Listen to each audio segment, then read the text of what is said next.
खैर मकदम है आप सभी का प्राइम डिबेट में। आपके साथ मैं हूं समीर अब्बास। आज सियासत से अलग एक ऐसे मुद्दे पर होगी प्राइम डिबेट जो सीधे हमारे आपके समाज से जुड़ा हुआ मुद्दा है, हमारे आपके मुस्तकबिल से जुड़ा है।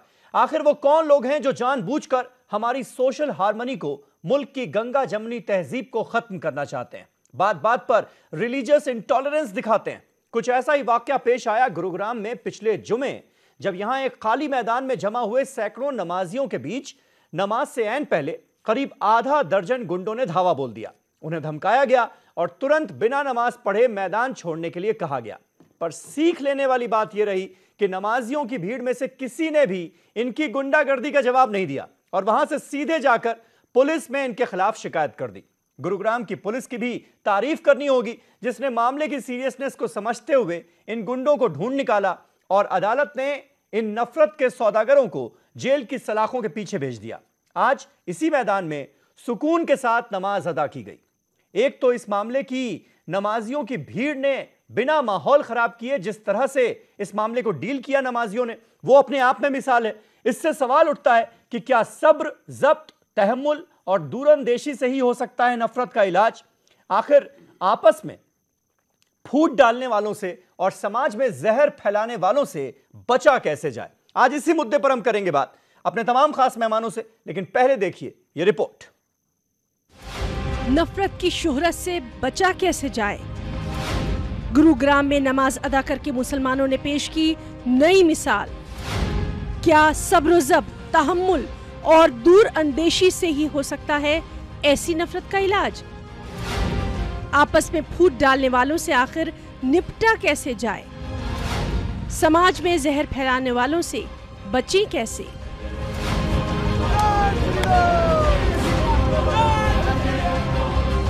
मुल्क में जहां अमनो अमान कायम रखने के लिए कौमी यकजहती की मिसालें पेश की जाती हैं, वहीं शरपसंद अनासिर मुल्क का माहौल खराब करने की कोशिश में भी हमेशा लगे ही रहते हैं। शरपसंदों ने हरियाणा के गुरुग्राम में ऐसी ही एक कोशिश की, लेकिन नमाज अदा करने वालों ने बेपनाह सब्र तहम्मुल का मुजाहरा करते हुए खामोशी बरती। दरअसल गुज़िश्ता जुमे यानी 20 अप्रैल को गुरुग्राम के सेक्टर 53 में वाक़ वजीराबाद में कुछ शरपसंदों ने जय श्री राम का नारा लगाते हुए मुसलमानों को नमाज जुमा अदा करने से रोका था। उन्होंने मुसलमानों को नमाज अदा करने से न सिर्फ रोका बल्कि उन्हें मुश्तइल करने की कोशिश भी की थी। मुसलमानों को नमाज में रखना पैदा करने और जय श्री राम का नारा लगाते हुए वीडियो वायरल हो गया था। वीडियो सामने आने के बाद, वायरल होने के बाद एक शख्स के जरिए पुलिस में इसकी बाकायदा शिकायत दर्ज करवाई गई थी और इस मामले में हरियाणा पुलिस ने 6 मुलजिमीन को गिरफ्तार भी कर लिया।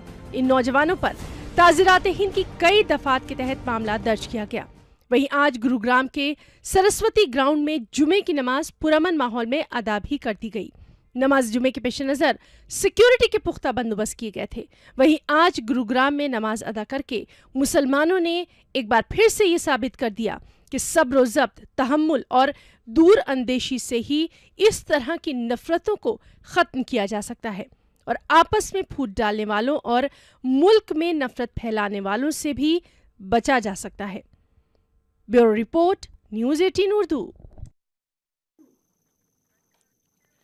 तो समाज में जहर फैलाने वालों से आखिर बचा कैसे जाए? क्योंकि यह एक बहुत बड़ा सवाल हो गया है इस वक्त का। ऐसी कोशिशें जिसका हमने जिक्र किया अभी अपनी रिपोर्ट में, ये बार बार हो रही हैं, ये भी हकीकत है। कुछ खास मेहमान हमारे साथ जुड़ चुके हैं। हमारे साथ गुलरेज शेख साहब मौजूद हैं जो कि भारतीय जनता पार्टी के स्पोक्स पर्सन हैं। सुरेंद्र राजपूत साहब कांग्रेस पार्टी के स्पोक्स पर्सन हमारे साथ मौजूद हैं। हिंदू धर्मगुरु डॉक्टर HS रावत साहब हमारे साथ स्टूडियो में मौजूद हैं। 3 और खास मेहमान थोड़ी देर में आपको स्क्रीन पर नजर आएंगे, उनसे भी आपका तारुफ अभी करा दूं। मौलाना असद खान फलाही साहब हमारे साथ होंगे, इस्लामिक स्कॉलर हैं। रामेश्वर पांडे साहब हमारे साथ होंगे जो कि सीनियर जर्नलिस्ट हैं। ये तमाम लोग हमारे साथ होंगे और अमीर हैदर जैदी साहब CPI के सीनियर लीडर, वो भी हमारे साथ इस बहस को बस थोड़ी देर में ज्वाइन करने वाले हैं। लेकिन पहला सवाल डॉक्टर रावत, मैं आपसे जानना चाहूंगा, ये जो पूरी घटना हुई जी, इसके पीछे आप किस तरह की मानसिकता देखते हैं? पिछले जुमे की बात है जब ये सारे लोग 6 लोग थे, ये एक पार्क में पहुंचते हैं, खाली मैदान है जहां पर तमाम सैकड़ों की संख्या में लोग नमाज अदा करने आए थे। वहां पर उनको डिस्टर्ब किया जाता है, उनसे कहा जाता है कि ये मैदान जल्द से जल्द छोड़ो, तुम्हें यहां नमाज नहीं पढ़ने दी जाएगी, जय श्री राम के नारे लगाओ, इस तरह की बातें की जाती, मतलब भड़काने की कोशिश। जी जी। इसका मकसद क्या हो सकता है? क्योंकि अभी तक जो जानकारी पुलिस के जरिए आई है, किसी भी हिंदूवादी ग्रुप से, किसी भी फ्रिंज ग्रुप से इनका ताल्लुक नहीं पाया गया है जी। और ये 6 लोग वहां पर पहुंचे थे। क्या मकसद हो सकता है इसके पीछे? समीर भाई जी, मैं आपको बताना चाहता हूं, कुछ हिंदू लोग हैं इस तरह के और कुछ मुसलमान लोग हैं। जो खाली जगह होती है, जो पार्क होते हैं, हाँ। अभी सेक्टर 88 नोएडा के अंदर भी इसी तरह की घटना हुई थी। वहां पर बहुत सारे लोग नमाज पढ़ते थे। हाँ। धीरे धीरे वहां पर बिरयानी लगाने शुरू कर दी लोगों ने।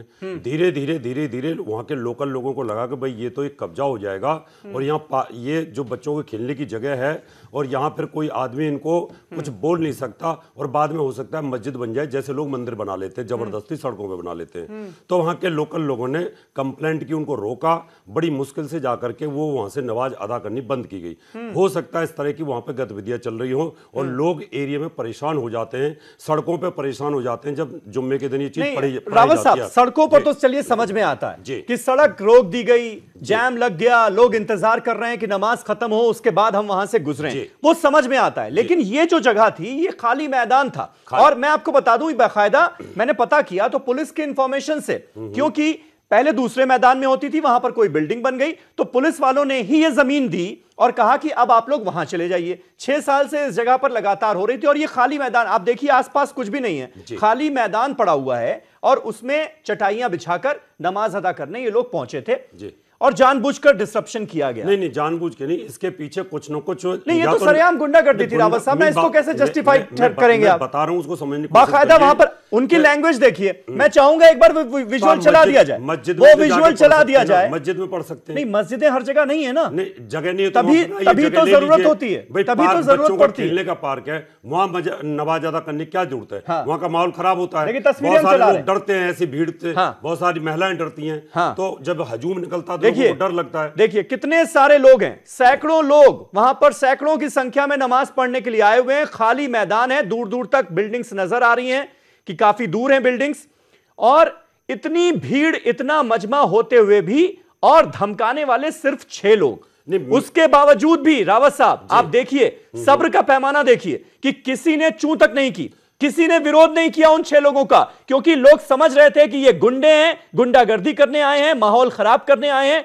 किसी ने उनका विरोध नहीं किया, हाथापाई नहीं की, लड़ाई नहीं की और सीधे जाकर पुलिस में कंप्लेंट कराई और इनको जेल भिजवाया।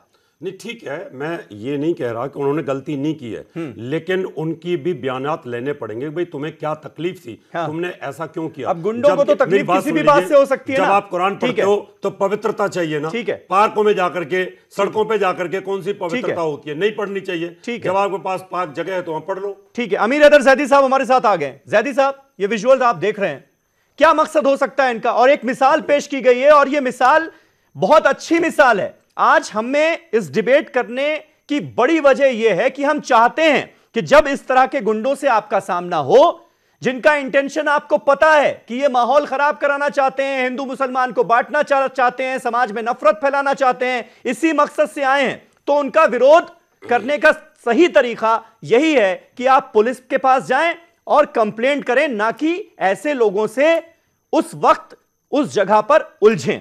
यहां पर एक मिसाल पेश की गई जैदी साहब। समीर भाई, 500-600 की तादाद वहां दूसरी संख्या नजर आ रही है, इससे कम नहीं, इससे ज्यादा ही हो सकते हैं जी। किसी भी कितना ही बड़ा गुंडा हो, कोई 6 आदमी आके बगैर सरकारी संरक्षण प्राप्त या किसी और का संरक्षण बगैर लिए वहां के नहीं धमका सकता है। लगभग 2000 लोग थे, ऐसी इंफॉर्मेशन। सुन लीजिए, वो ज्यादा नजर आ रहा है, मुझे कहना चाहिए, मैं बता रहा हूं जो ज्यादा नजर आ रहा है, और बर्दाश्त का एक पैमाना है और वो उसे उन्होंने साबित किया है। अगर इन्हें सरकार का संरक्षण प्राप्त नहीं होता तो इनकी औकात नहीं थी कि ये आके यहाँ धमका देते। इतनी बड़ी पब्लिक के अंदर बड़े से बड़ा गुंडा भी जाते हुए डरता है। उन्हें पता था कि हमारा मकसद। देखिए जैदी साहब, आप सरकार के ऊपर जो बात कर रहे हैं ना, आपको शर्म आनी चाहिए। एक मिनट गुलरेज भाई, वो वहां का, अरे गुलरेज भाई कार्रवाई करी है। जी जी जी, अरे गुलरेज भाई मैं आता हूं ना, जैदी साहब कंप्लीट कर ले, मैं आता हूं। वो एजेंडा फेल हो गया। हिंदू भी नहीं, मुसलमान भी नहीं, कम्युनिस्ट है। अरे मैं नहीं हूं, मैं इंसान तो हूं यार, बात में क्यों आ रहे हैं? मैं इंसान हूं ना, हिंदू भी नहीं है, मुसलमान भी मैं नहीं है। इंसान हूं, मैं इंसान तो हूं ना, आप कम्युनिस्ट इंसान हूं ना, इंसानों की बात तो करूंगा ना सर, आप संविधान की तो बात करूंगा ना। आप कम्युनिस्ट हो के नहीं हो? अरे मैं संविधान की तो बात करूंगा ना। तुम कौन हो, तुम ये मुझे बताओ ना। आप कम्युनिस्ट अरे सुलह हुदैबिया का मुसलमान, मुझे बता तू है कौन? मैं तो भाई कम्युनिस्ट अगर वो है तो क्या हुआ? सुन ले, हमने इनका तारुफ ही कराया, सीपीआई के सीनियर लीडर हैं, तो कम्युनिस्ट तो है ही वो। इसमें दिक्कत क्या हो गई? मैं तो इंसान हूं। तो ये झूठ। एक मिनट, मैं तो इंसान हूं ना। थोड़ा सा टॉलरेंस दिखाइए, थोड़ा सा टॉलरेंस दिखाइए। एक मिनट नजर आ रहा है, एक मिनट। गुलरेज प्लीज ऐसे बीच में नहीं, बीच में नहीं, बीच में नहीं, बीच में नहीं, बीच में नहीं। मैं आऊंगा आपके पास, तब बोलिएगा। बात करता हूं, संविधान की बात करता हूं, संविधान में दायरे में रह के बात करता हूं। बोलिए बोलिए, आप बोलिए। सुन लीजिए जी।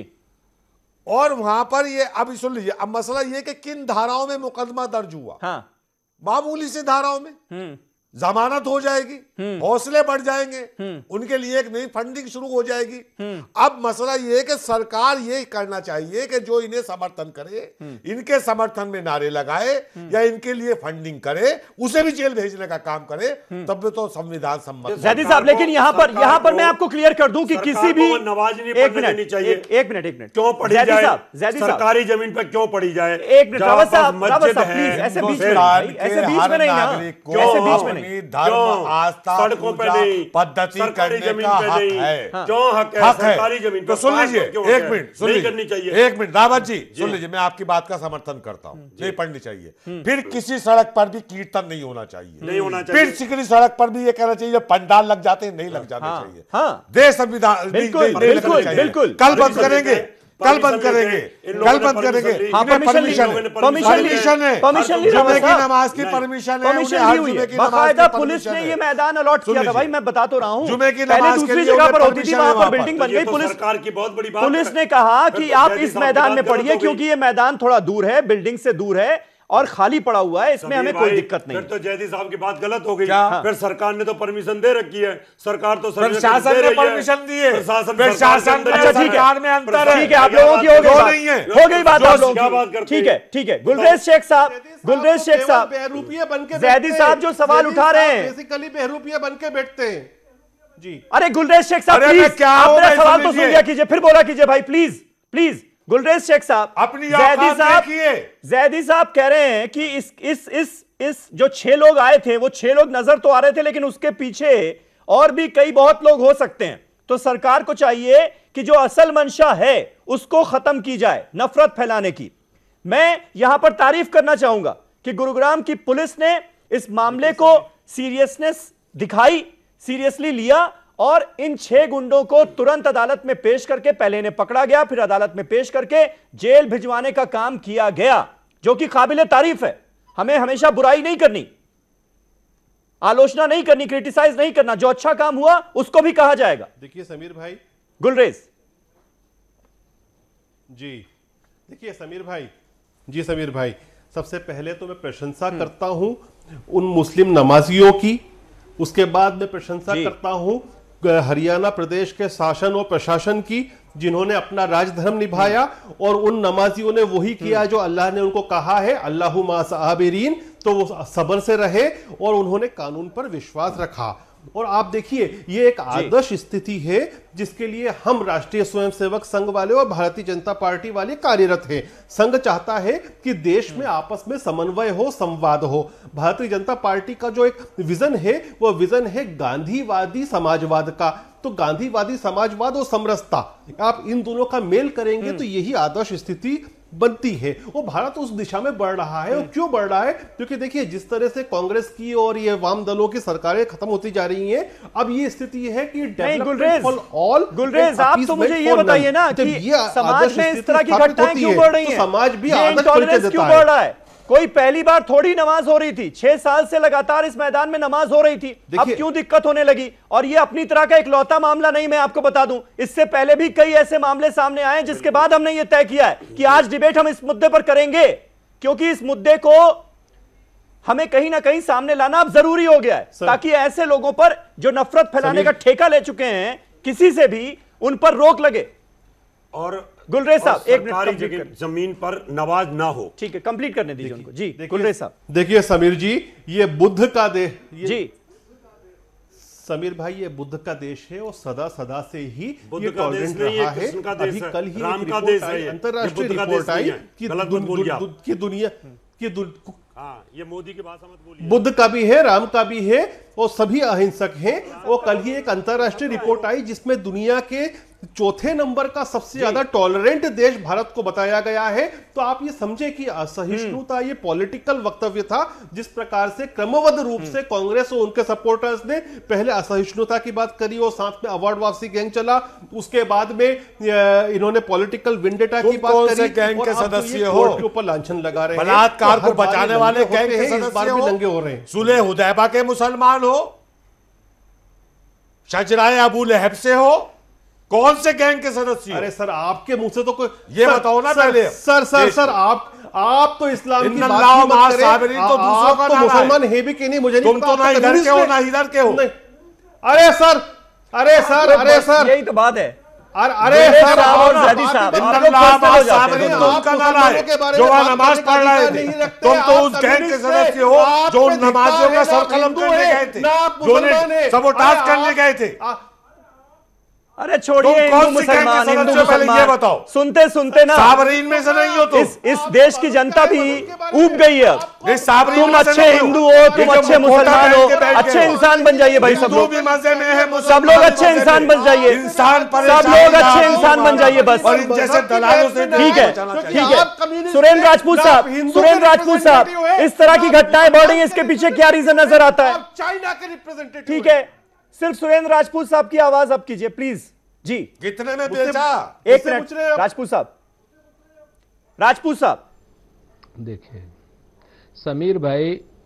समीर भाई पहले तो मैं उन हजारों नमाजियों को बधाई दूंगा जिन्होंने कानून और संविधान का पालन किया।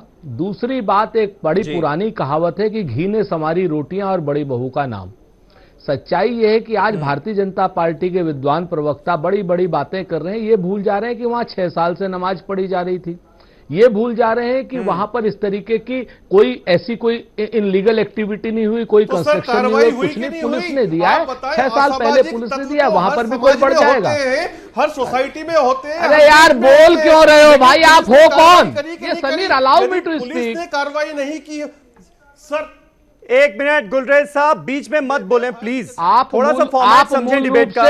आप मूल रूप से गुलरेज साहब निहायत ही गैर जिम्मेवाराना इंसान है कि उर्दू चैनल पर आप इस तरीके से बदअखलाकी कर रहे हैं। आप 2 मिनट चुप रह करके सुनिए, आपको करोड़ों लोग सुनते हैं। आप थोड़ा सा अपने मयार का ख्याल रखिए भाई, क्यों अननेसेसरी बीच में बोल रहे हैं? बोलिए राजपूत साहब। हमारा बड़ा स्पष्ट मानना है कि पुलिस का काम है संविधान की रक्षा करना। पुलिस का काम है संविधान की रक्षा करना। पिछले 6 साल से नहीं, संविधान की रक्षा पुलिस पिछले 60 साल से 70 साल से करती आ रही है। और जहां जहां पर भी इस तरीके की बदअखलाकी होगी वहां वहां पुलिस अपना काम करेगी। यहां पर तो जो सबसे बड़ा प्रश्न है कि ये भाजपा सरकार आने के बाद हरियाणा में इस तरीके की बदतमीजियां शुरू क्यों हुई? आज 6 लोग हैं, कल 600 लोग होंगे। और ये क्यों नारे लगा रहे हैं? जो अभी रावत जी ने कहा, मैं मानता हूं अगर वहां पर कोई इनलीगल एक्टिविटी हुई तो रावत जी को सरकारों की बात करूं, सहमत है। लेकिन अगर कोई इनलीगल एक्टिविटी नहीं हो रही है, इनलीगल एक्टिविटी, अरे फिर से बदअखलाक हो रहे हैं आप क्यों अननेसेसरी बदतमीजी कर रहे हैं भाई? आपको उर्दू के दर्शक सामने कंप्लीट करें राजपूत साहब, किसी की जुबान पर ताला नहीं लगा सकते आप। इस बात को समझिए, कंप्लीट कीजिए अपनी बात, हम सुन रहे हैं। नहीं, जबान पे ताला नहीं लगा। अरे समीर भाई, आप हमको तो एसएमएस कर सकते हैं कि बस जुबानी नहीं चलेगी, कम से कम उन लोगों को भी कहिए ना। नहीं, मैं सबको एसएमएस कर सकता हूं। लाइसेंस ले लिया है, मेहमान बैठे हैं इनमें से अगर कोई भी बस जुबानी करेगा किसी के लिए तो मैं सबको एसएमएस कर सकता हूं। बोलिए।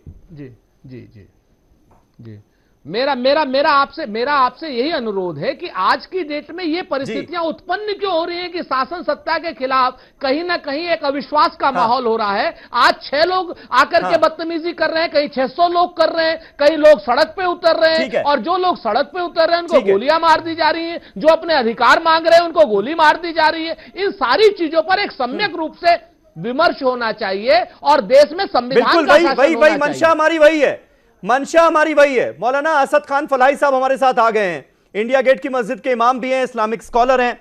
फलाही साहब, आपको क्या लगता है इस तरह के इंसिडेंट और जो रवैया अपनाया गया उसकी जितनी भी तारीफ की जाए कम है कि सैकड़ों की संख्या में, हजारों की संख्या में वहां पर नमाजी मौजूद हैं।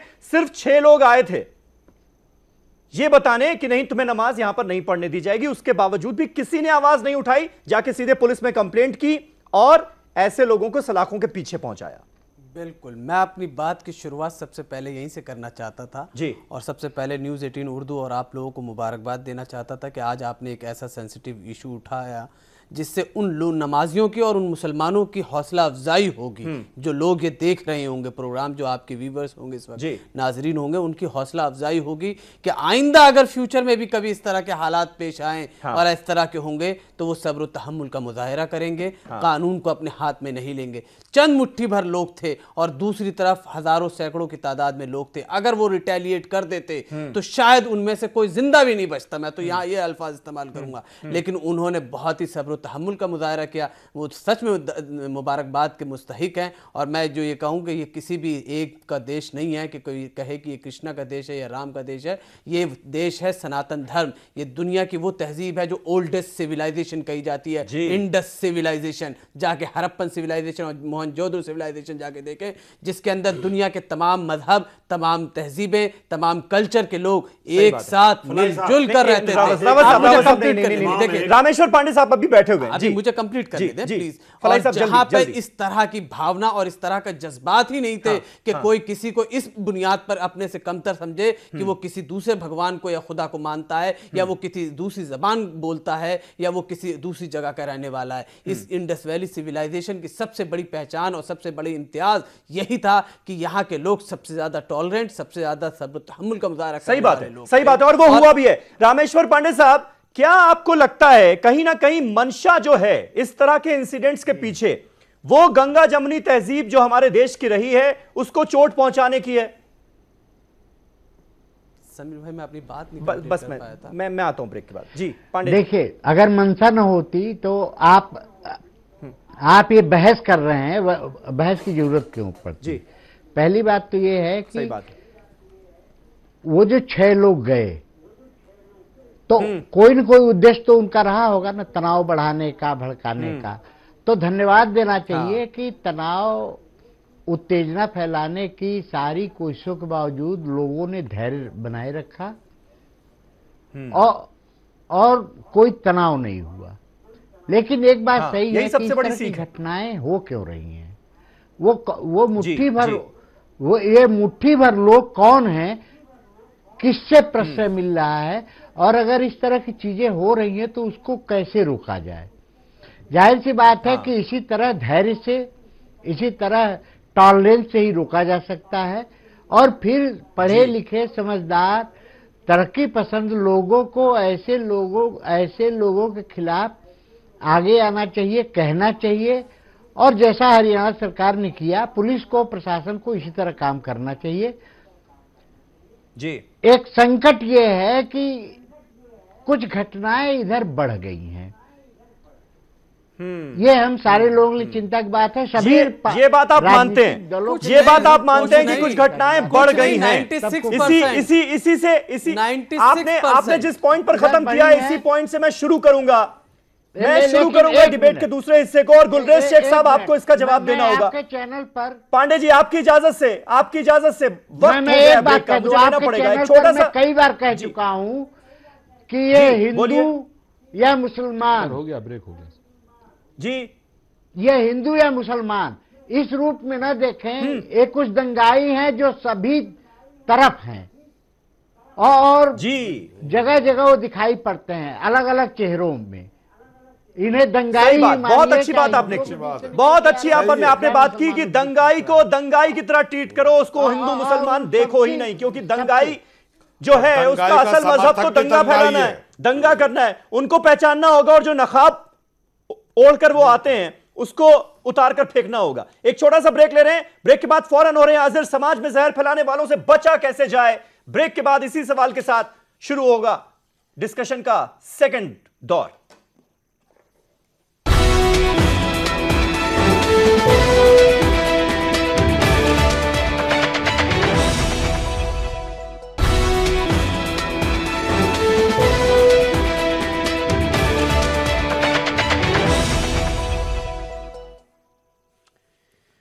बड़ी बहस इस बात पर हो रही है कि समाज में जहर फैलाने वालों से बचा कैसे जाए। एक मिसाल पेश की गई है गुरुग्राम में, वो हमने आपको दिखाई कि किस तरह से नमाजियों ने जब कुछ हुड़दंगी आए और नमाज के लिए मना करने लगे कि इस मैदान में नमाज नहीं पढ़ने दी जाएगी, पिछले हफ्ते की बात है, पिछले जुमे की बात है, तो उन्होंने किस तरह से सुकून के साथ और समझदारी के साथ इस मामले को डील किया। वहां पर किसी से झगड़ा नहीं किया गया, कोई फाइट नहीं की गई, कोई लड़ाई नहीं हुई, सीधे जाकर पुलिस में कंप्लेंट दर्ज करा दी गई। गुलरेज शेख साहब, आपने हाथ उठाया हुआ है, आपसे मैं जानना यह चाहूंगा, यहां पर भले ही गुरुग्राम की पुलिस ने कार्रवाई की, दिखा भी रहे हैं हम लगातार कि कैसे इन सारे जो हुड़दंगी थे उनको पकड़ के अंडर कर दिया गया, अब वो जेल की सलाखों के पीछे हैं, लेकिन आरोप यह लग रहा है कि पिछले 4-5 सालों में, और पैनल में बैठे लगभग हर मेंबर ने यह बात कही है कि पिछले 4-5 सालों में इस तरह के रिलीजियस इंटॉलरेंस की घटनाएं बढ़ रही हैं। इसकी क्या वजह है? यह बड़ा सवाल है आपके लिए।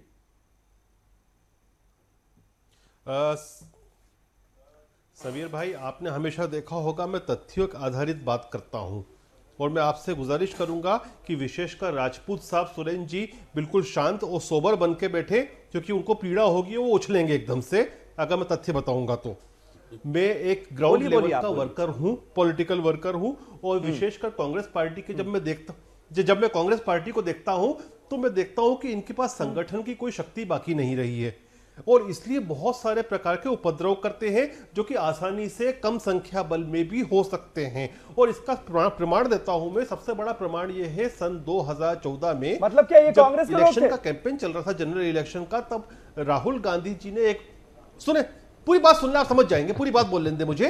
सन 2014 अब ऐसा है गुलरेज भाई, ऐसा है गुलरेज भाई, अगर हमारे कार्यकर्ता 22,000 लोग मारे जाएंगे। उन्होंने क्या कहा था? देखिए आप अपने सोवरिटी का दायरा खो दिए, आपने अपना सिर्फ फोन लिया। आप जो ये संघ के कार्यकर्ता हैं, 84 के दंगों से लेके मेरठ मलियाना के दंगों में हर जगह पे संघ के कार्यकर्ता पाए जाते हैं। राजपूत साहब, इसके बाद आप जवाब दे दीजिएगा ना।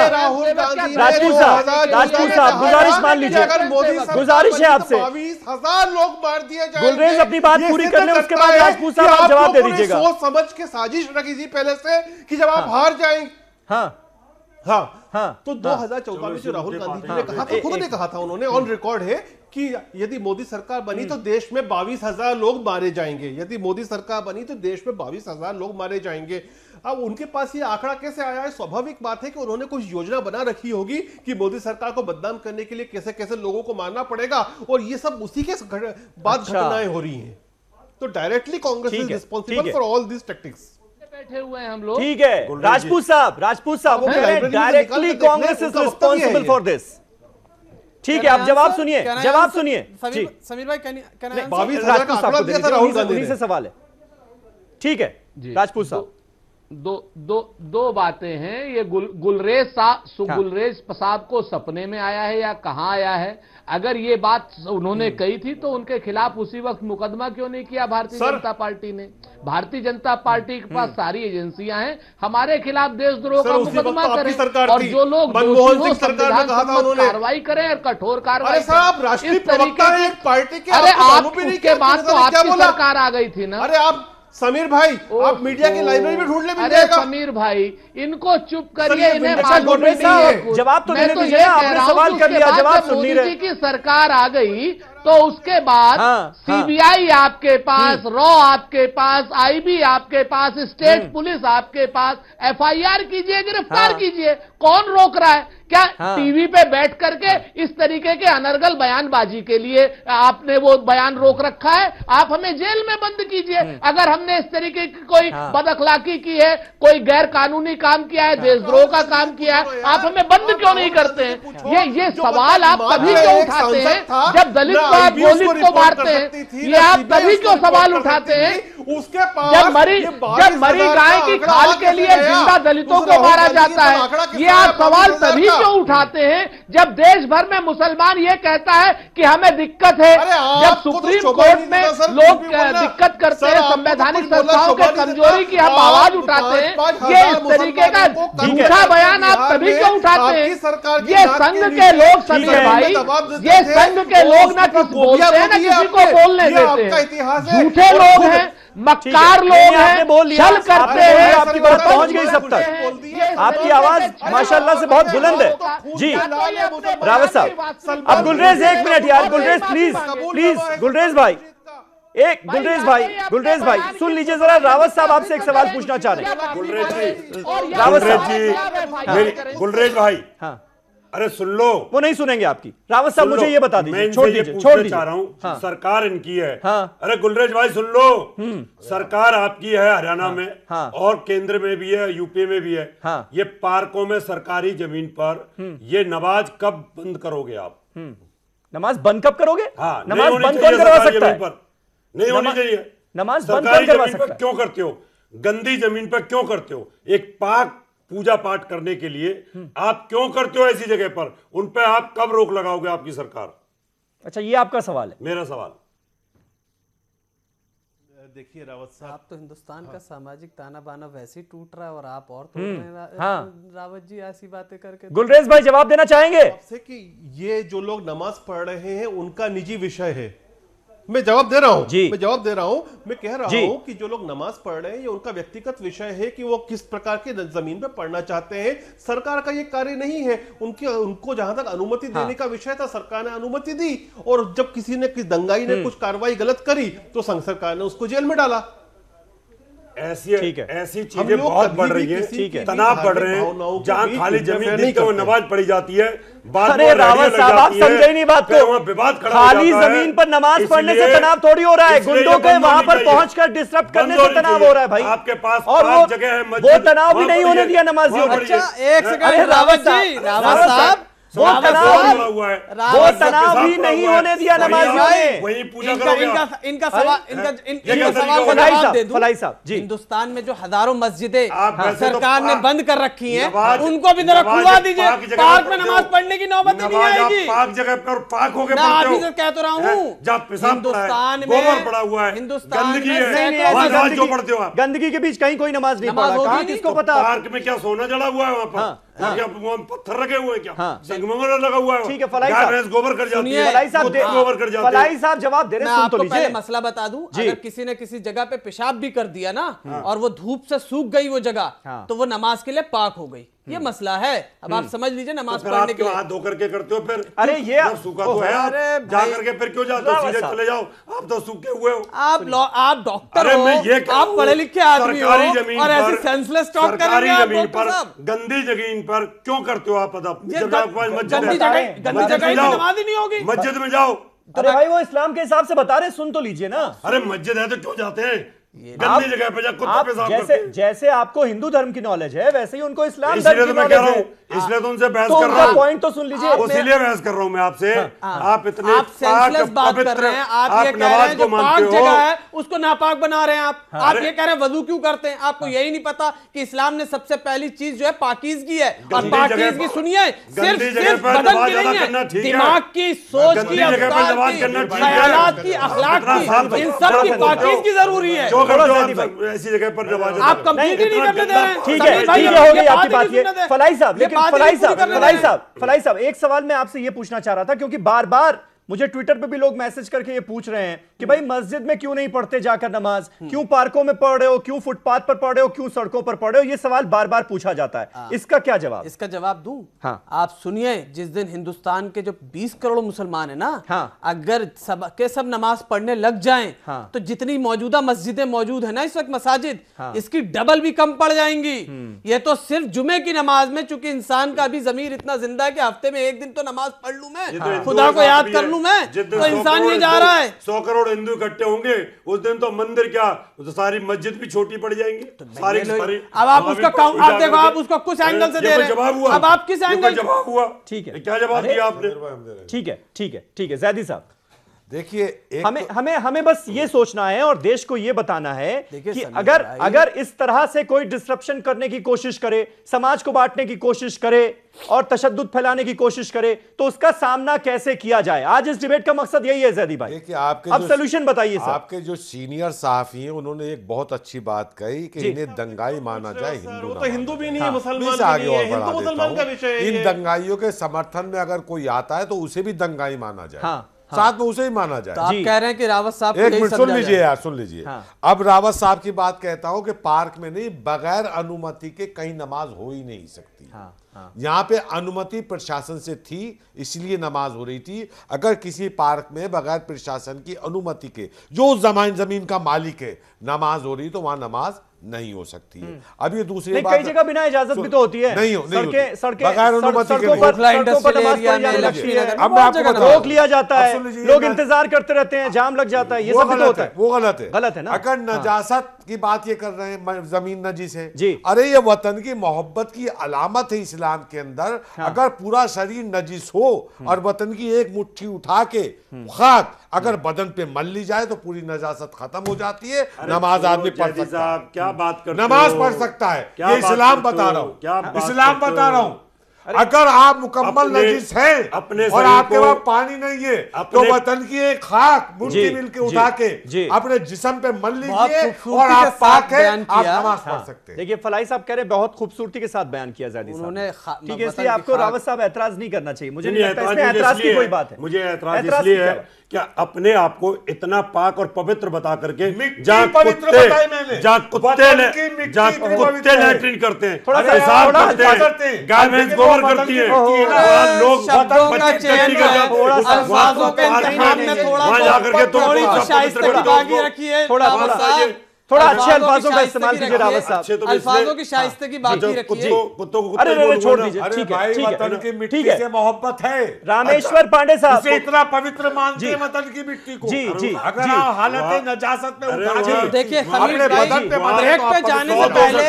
ब्रेक पे जाने से पहले सवाल उठाया था आपने भी और हमारे साथ सीनियर जर्नलिस्ट हैं कि इधर 4 साल से माइनॉरिटी के ऊपर या अकलियतों के ऊपर हमले या इस तरह के रिलीजियस इंटॉलरेंस बढ़ गए हैं, उसके पीछे रीजन क्या है, उसका सॉल्यूशन क्या है, या उसके पीछे कौन से फैक्टर्स हैं, यही हम आपसे जानना चाहते हैं सर। मैं वही एक मिनट अरे कहां मना कर रहे हैं, एक मिनट, असम में भी बढ़ गए सर, रावत साहब बंगाल में क्यों नहीं बोलते। एक मिनट रामेश्वर पांडे साहब, इसका सॉल्यूशन क्या है सर। उसका सॉल्यूशन मैं दूंगा जी जी, समस्या का। जी हाँ जी हाँ, पांडे जी। अब हमारे विद्वान मित्र सॉल्यूशन दे देंगे। देश दशकों से जिस संकट से जूझ रहा है उसका सॉल्यूशन इतने जल्दी नहीं है। मैं इस्लाम के विद्वान अपनी बात करेंगे और हिंदू धर्म के विद्वान अपनी बात करेंगे। मैं सिर्फ 2-3 बातें इसमें जानता हूं। हाँ। इस्लाम में हो या हिंदू धर्म में, अगर उनके धार्मिक क्रियाकलापों से सामाजिक तनाव बढ़ता है, कोई विवादित जगह है जहां पूजा करते हैं, इबादत करते हैं, तो वह धर्म खुद मनाही करता है, पहली बात। दूसरी बात, हिंदुस्तान के जो लोग भी, हमारे एक साथी कह रहे थे कि धार्मिक हमारा जो सामाजिक ताना बाना है उसको तोड़ने की कोशिश हो रही है। मैं ये कह दूं कि कोई पार्टी, कोई संगठन हिंदुस्तान का सामाजिक ताना बाना और इसकी धर्मनिरपेक्ष परंपरा इतनी मजबूत है कि तोड़ नहीं सकता। सिर्फ और सिर्फ जो समाज के जागरूक लोग हैं, कांग्रेस प्रयास कर रही है, दोनों तबकों के जो जागरूक लोग हैं, उन्हें आना पड़ेगा और उन्हें आपस में संवाद करना पड़ेगा, उन्हें बताना पड़ेगा। और चुनाव ध्रुवीकरण पे होगा। जी हाँ, वो आपकी नजर में लगता है अगर ध्रुवीकरण का होता है तो मतलब आपके नजरिए से होगा। मेरे नजरिए से हिंदुस्तान आपकी क्षमता नहीं है कि ताना बाना तोड़ दे, और कुछ कट्टरपंथी मुल्लाओं की क्षमता है कि ताना बाना तोड़ दे। हिंदुस्तान की धर्मनिरपेक्ष परंपरा इतनी मजबूत है कि कुछ कट्टरपंथी और कुछ मुल्ला और कुछ जो कट्टरपंथी हैं दोनों तबकों के, उनकी सारी कोशिशों के बावजूद वो ताना बाना नहीं टूटेगा। यहाँ तरक्की पसंद धर्मनिरपेक्ष परंपरा बहुत मजबूत है। और ये लोग समीर भाई बस 30 सेकंड का लेकिन मेरा ये कहना है जल्दी से फिर मुझे सुरेंद्र जी के पास वही बात कही जल्दी है जो लॉर्ड मैकलाइन ने 1835 में जब उसने हिंदुस्तान की सोसाइटी का ऑब्जर्वेशन किया, यहाँ के सोशल फैब्रिकेशन को देखा, तो उसने जब ब्रिटिश पार्लियामेंट को लेटर लिखा था उसने यही लिखा था कि यहाँ का सामाजिक ताना बाना और सामाजिक ढांचा इतना स्ट्रांग है, कल्चरली इतने रिच्ड हैं कि जब तक हम इनको डिवाइड नहीं करेंगे हम इन पे रूल नहीं कर सकते। और उन्हीं के इस एजेंडे को कि डिवाइड एंड रूल को आज के उसके लिए उन्होंने कांग्रेस का निर्माण किया एओयू अंग्रेज के माध्यम से। अच्छा उसके लिए ठीक है, मतलब इसके लिए कांग्रेस का निर्माण किया। पॉलिटिशियन लोगों का काम है भाई, ये तो सियासत हो गई। देखिए ये तो सियासत हो गई, लेकिन सियासत से थोड़ा ऊपर उठ के सुरेंद्र राजपूत साहब, सियासत से थोड़ा ऊपर उठकर क्या हम इस बात का कोई सोल्यूशन ढूंढ सकते हैं कि कम से कम जब ऐसे हालात पैदा हो जाएं जैसे गुरुग्राम के इस मैदान में हुए थे, तो हमें पेश कैसे आना है? हमारी सोशल रिस्पॉन्सिबिलिटी क्या है? एज ए सिविल सोसाइटी हमारा कदम क्या होगा? छोड़ दीजिए थोड़ी देर के लिए सियासत को। एक मिनट गुलरेज साहब, इसके बाद आप बताइएगा। सुरेंद्र राजपूत साहब, पहले आप बोल जी। देखिए समीर भाई, देश का धर्म संविधान है और जो इस संविधान को नहीं मानेगा उसे हमको मनवाना आता है, वो चाहे किसी भी तरफ का कट्टरपंथी हो। इस देश में जो अंग्रेजों के मानस पुत्र हैं ये संघ के रूप में, सिर्फ इनके ऊपर आप पाबंदी लगा दीजिए और दूसरी कट्टरपंथी जमातें इनके साथ जो ओवैसी टाइप के लोग खड़े हुए हैं जिनको ये लोग फीड करते हैं, इनको सिर्फ आप बंद कर दीजिए तो ईमानदारी की बात है, सब बंद हो जाएगा। थोड़ा सा इंतजार करिए, वो कंप्लीट कर लेते हैं, मैं आप ही के पास आ रहा हूं भाई। ये अंग्रेजों के मानस कैसे बोलती है मेरे भाइयों और बहनों, ये अंग्रेजों के मानस पुत्र हैं और ये अंग्रेजों के दलाल भी हैं। और ये देखिए कितना परेशान हो जाते हैं समीर भाई। एक सबसे बड़ी बात संविधान में मनवाना आता है और हम देश के संविधान को मनवा के रहेंगे गुलरेज जैसे लोगों से भी, संघ जैसे लोगों से भी। देश के संविधान पर हम कोई हाथ नहीं आने देंगे। और मैं बधाई देता हूं उन हजारों मुसलमान लड़कों को जिन्होंने पूरी शांति से काम किया। जी ठीक है गुलरेज साहब, अब बोलिए, अभी तक आपकी आवाज नहीं जा रही थी, अब बोलिए। हरियाणा में नहीं थी, अब बोलिए, सोल्यूशन दीजिएगा, सोल्यूशन। देखिए जहां तक कि इनने अरे गुलरेज भाई, आप तो अंग्रेजों के मानस पुत्र हो, आप क्या सोल्यूशन दोगे? अंग्रेजों से पूछ के आओ ना। राजपूत साहब हो गई ये बात ना जी। अरे सर, होम की पार्टी के व्यक्ति, सोनिया गांधी के गुलामों की पार्टी के व्यक्ति हमसे बात कर रहे हैं और आपके राहुल गांधी जी एक महीने अंग्रेजों के देशों में जाए बिना रह नहीं सकते। आप मोहन भागवत से डरकर बोलते हो। अरे भैया, तो मोहन भागवत के बाहर से आए हैं, आप तो खुदा से डर के नहीं बोलते हो। आप मोहन भागवत से डर के बोलते हो, आपका तो खुदा मोहन भागवत हो गया। अरे आप बताएं, मोहन भागवत जी तो बिल्कुल ठीक बात है। थोड़ी देर के लिए भाई आप लोग 1 मिनट, सोल्यूशन हम ले लें, वक्त बहुत कम बचा है। समीर भाई, इस देश में 2 तरह के लोग, एक वो है जिन्होंने जालिम हुकूमतों के सामने अपना जमीर बेच दिया है और गुलाम हो गए, एक वो है जिन्होंने अपना नफ्स खरीद के आजाद विचार रखे, जैसे पांडे जी हैं। ये जो है ये आपस में लड़ेंगे, जमीर बेच चुके हैं। मैं तो ये कहूंगा, लड़ाई है तुम्हारी, मंदिरों मस्जिद उजड़ते हैं। लड़ाई है तुम्हारी, मंदिरों मस्जिद उजड़ते हैं। जरा शेखों ब्राह्मण अब तो इंसानों में आ जाओ। मैं तो इंसानियत की दावत देता हूं इन्हें। और ये जी ये सुलह हुदैबा से उधर चले गए ना, इनसे भी कहता हूं ठीक है, बस अच्छी बात आपने की है। फलाई साहब 30 सेकंड, उसके बाद रावत साहब जी। ये कह रहे थे बिहार बंगाल की भी बात कर लो जरा। तो मैं इनकी नॉलेज के लिए बताता हूँ कि पूरी दुनिया में सबसे बड़ा हिंदुओं का जो मंदिर बन रहा है वो बिहार में बन रहा है, और जिस मस्जिद उस मंदिर की जगह को डोनेट करने वाला एक मुसलमान है। यह है हिंदुस्तान की गंगा जमनी तहजीब। अगर आप इस चीज को प्रमोट करेंगे तो ऐसे और 10 लोग होंगे जो आगे आके जमीन को डोनेट करेंगे या उसमें चंदा देंगे या उसमें किसी तरह करेंगे। आप हमेशा देखिए, जब आप जैसे नेगेटिव देखेंगे अगर कि ऐसे लोगों को डिस्करेज किया जाए, इस दुनिया में तुमने गलत किया है, दोबारा ऐसा मत करना। रावत साहब, जब हिंदुस्तान में मुसलमान आए, हाँ, तो जयचंद जैसे लोगों ने भाई, जमीन दी, तुम तो खाने को दिया, तुम्हें बसाया, मस्जिदों की जगह दी, और तुमने उन्हीं की काशी के अंदर जितने मंदिर इस समय तोड़े जा रहे हैं, योगी की हुकूमत तोड़ रहा है। इंसान बनाने की बात कर रहे हो जयंती साहब, आपके तो इंसान बनाने की बात कर रहे हैं। समीर भाई, is cracking a joke on national television, literally you are cracking a joke on national television. Bengal के अंदर क्या हाल कर रखा है आपने? काशी के अंदर बताओ ना क्या हो रहा है? काशी के अंदर मंदिर कौन तोड़ रहा है? मैं नहीं चाहता कि इस तरह की बात करें आप लोग। एक मिनट, मैं नहीं चाहता कि इस तरह की बात करें। मकसद क्या है, मकसद क्या है डिबेट का, और आप लोग कर क्या रहे हैं? बोलना चाहता हूँ, सॉल्यूशन क्या हो सकता है? दिलों में आग लगाएगा, मैं दिलों की आग बुझाऊंगा। वो दिलों में आग लगाएगा, हाँ, वो दिलों में आग लगाएगा, मैं दिलों की आग बुझाऊंगा। उसे अपने काम से काम है, मुझे अपने काम से काम है। तो मुझे ये देखना कि मैं तो मोहब्बत का पैगाम दूंगा, आप चाहे कुछ भी बोलते हैं। ऐसे खुले पार्कों में सरकारी जमीन पर नमाज ना करें, मस्जिदों में जाकर बिल्कुल, क्यों नहीं? आग बुझाने की बात कर रहे हैं, वो बड़ी बात समझ नहीं रहे आप।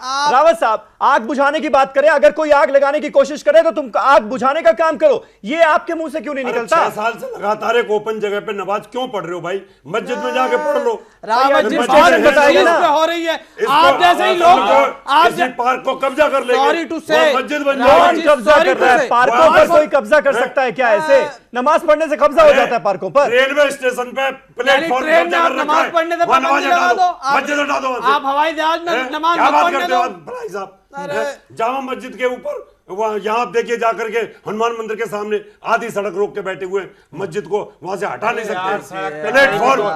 प्लेटफॉर्म नंबर 2 नई दिल्ली का वो मस्जिद खड़ी हुई है, वहां पर उसको हटा नहीं सकते। आप क्या भाईचारे? लोधी गार्डन में मस्जिद वीरान पड़ी है, लाल किले पुराने किले में मस्जिद वीरान पड़ी है, हटा दो आप, ये बंद हो जाएंगे अपने आप।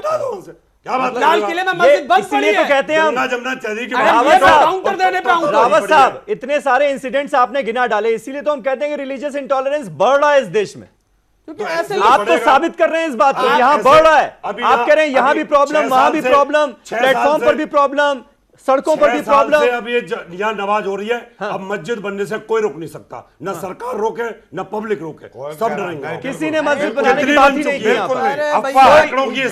मस्जिद बनाने की बात ही नहीं की। इस देश में नहीं बढ़ रहा है, कुछ लोग बहुत ज्यादा इंटॉलरेंट हो गए हैं, दोनों में फर्क समझिए। कुछ लोग बहुत ज्यादा इंटॉलरेंट, देश के लोगों को और कुछ लोगों को फर्क करिए। कुछ लोग ज्यादा इंटॉलरेंट हो गए हैं।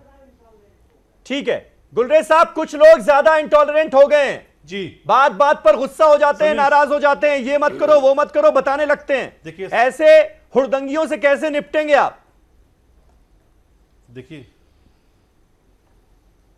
देखिए समीर भाई, देश का वातावरण हमको अच्छा रखना है तो राष्ट्रीय स्वयंसेवक संघ का जो सामाजिक समरसता का गुरु मंत्र है उसका पालन करना है, और जो हमारी बीजेपी की एक रीति नीति है, गांधीवादी समाजवाद तथा पंथ निरपेक्षता उसको हम उसका परिपालन सब करें, एक बंधुत्व से रहे, संविधान का पालन करते रहे। भाई आरएसएस का नाम आता तब तो आप नाम लेते ना, अब आप सर यदि अगर आरएसएस नहीं होती ना तो देश में पता नहीं कौन कौन शासन करता होता। इनकी शर्म कर लो आप। बात तो एक चीज, यदि संघ नहीं होता ना तो इस देश में पता नहीं किन की हुकूमत होती। और जो विघटनकारी विचारधारा है वो आरएसएस की है, जो बलात्कारियों के समर्थन में। यदि संघ इस देश में नहीं होता तो पता नहीं इस देश का कितने टुकड़े हो जाते, पता नहीं उसने किया, और उस एसपी के ऊपर निगाह रखनी पड़ेगी कि ये आज भारत एक है क्योंकि राष्ट्रीय स्वयंसेवक संघ यहाँ पर है, इसलिए मलियाना और हाशमपुरा की घटना हमारे ठीक है, लेकिन मैसेज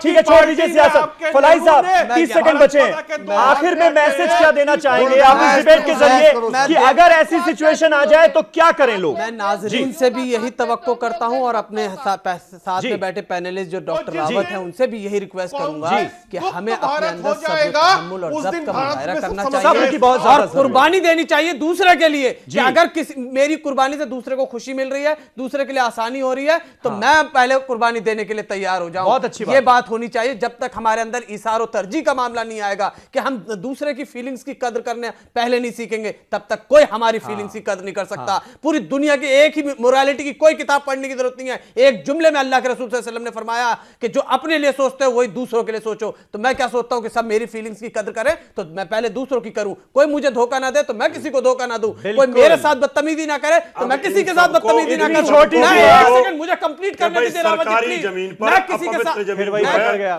फिर आपने आप ये देखिए, जो अपने के लिए सोचो, जो अपने लिए सोचो वही दूसरों के लिए सोचो।